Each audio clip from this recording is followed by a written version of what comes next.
Les conditions de circulation pourraient bien être difficiles demain dans le Maine-et-Loire. Une alerte orange, neige et verglas a en effet été lancée pour la nuit et dans la matinée de demain. Des pluies verglaçantes ou de la neige pourraient donc rendre la circulation difficile, voire dangereuse. Par précaution, aucun car scolaire ne circulera demain matin et demain midi. Les lignes du réseau Anjoubus seront quant à elles fortement perturbées en dehors des grands axes. Pour tout renseignement sur le réseau Anjoubus, un numéro de téléphone est disponible, le 0820 16 00 49. Le 28 août dernier, Hervé Héon avait brandi une pancarte sur laquelle était inscrite « Casse-toi pauvre con » au moment où passait la voiture officielle de Nicolas Sarkozy.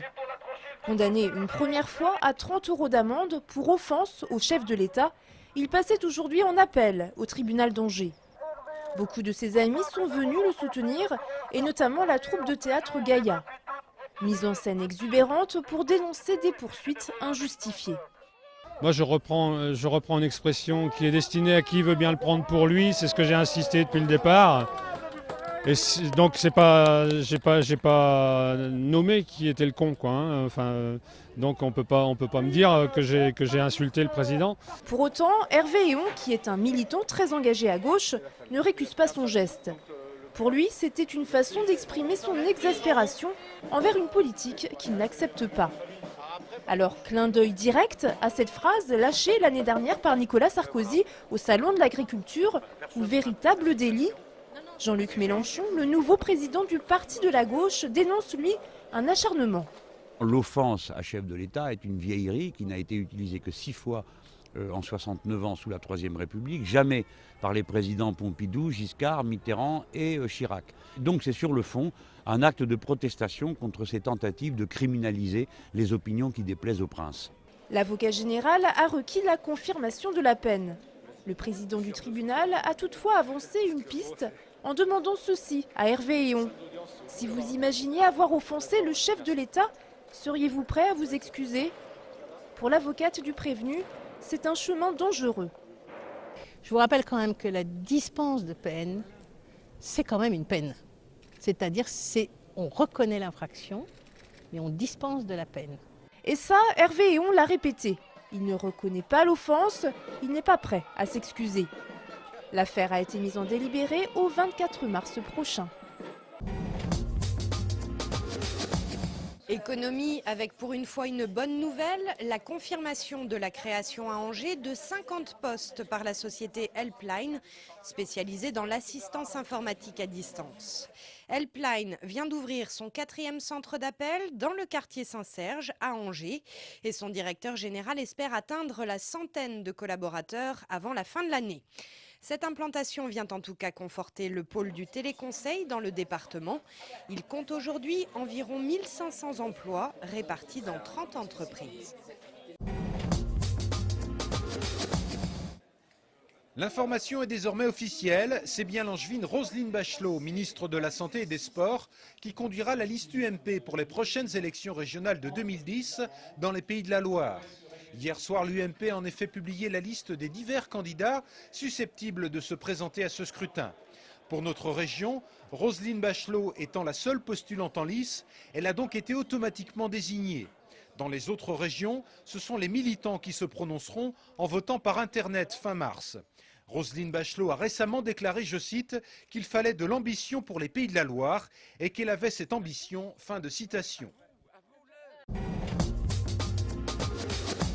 En moyenne, 1000 échantillons à analyser chaque jour dans ce laboratoire angevin qui contrôle la qualité des poches de sang collectées dans les Pays de la Loire. On peut vous confirmer que la campagne de sensibilisation lancée le 11 janvier dernier par l'établissement français du sang a très rapidement porté ses fruits. Début janvier, les stocks de produits sanguins étaient insuffisants en France. Dans les semaines qui ont suivi, l'appel à la mobilisation a permis de trouver dans le département 30% de donneurs de plus que d'habitude. Habituellement, on prélève environ 520 poches par semaine. Et donc là, on a fait des semaines à 700, 710, donc c'est tout à fait intéressant. Sauf événement particulier, les stocks de produits sanguins seront donc suffisants pour débuter l'année. Mais depuis quelques années, dans les Pays de la Loire, on constate que les besoins sont de plus en plus importants. Cela notamment à cause du vieillissement de la population, une population aux pathologies diverses. L'autre raison invoquée, elle est démographique. Les Pays de la Loire attirent des personnes retraitées qui vont venir passer leur retraite dans les Pays de la Loire. Et par conséquent, on va se retrouver à avoir un afflux de population et donc plus de patients à traiter. Et puis l'autre chose, c'est l'amélioration, si vous voulez, des traitements pour certaines pathologies, en particulier les leucémies.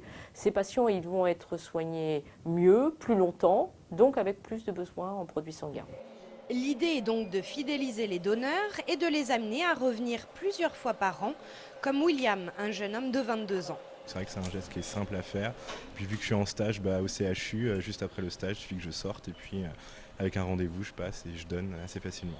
Bientôt, il sera possible de donner encore plus. Un arrêté paru au journal officiel et qui sera mis en application en avril prochain fixe à 6 fois maximum pour les hommes et 4 fois pour les femmes la possibilité de donner ces globules rouges chaque année. Le chiffre du jour, c'est l'argent récolté en Maine-et-Loire lors de la dernière édition du Téléthon. Plus de 500 000 €. Un bel élan de générosité puisque c'est la meilleure collecte depuis 2005. Cet argent financera des projets de recherche sur les maladies neurodégénératives. Peut-on marier la démarche artistique d'un photographe au travail des vignerons ? Tous les visiteurs qui fréquentent actuellement le Salon des Vins de Loire, qui se tient au Parc des Expositions d'Angers, vous répondront par l'affirmative. Ils peuvent en effet découvrir une exposition de superbes clichés réalisée par le Nantais Philippe Caharel, qui s'est apparemment plongé avec délice dans le vignoble de Savenière, une des plus nobles appellations angevines, qui s'étend sur à peine 150 hectares et qui n'est travaillée que par 35 viticulteurs. Les vignerons sont tous très passionnés par leur terroir, par cette expression. Beaucoup sont maintenant en bio parce qu'ils pensent que c'est une meilleure manière de respecter ce terroir et de le laisser parler et de ramasser des raisins qui sont tout à fait intacts, qui ont leur levure indigène. Donc on n'a pas besoin de rajouter quoi que ce soit après pour la vinification. A noter que cette exposition est jumelée avec une dégustation de Savenière, histoire de vérifier que le plaisir de l'œil s'associe parfaitement avec celui du palais.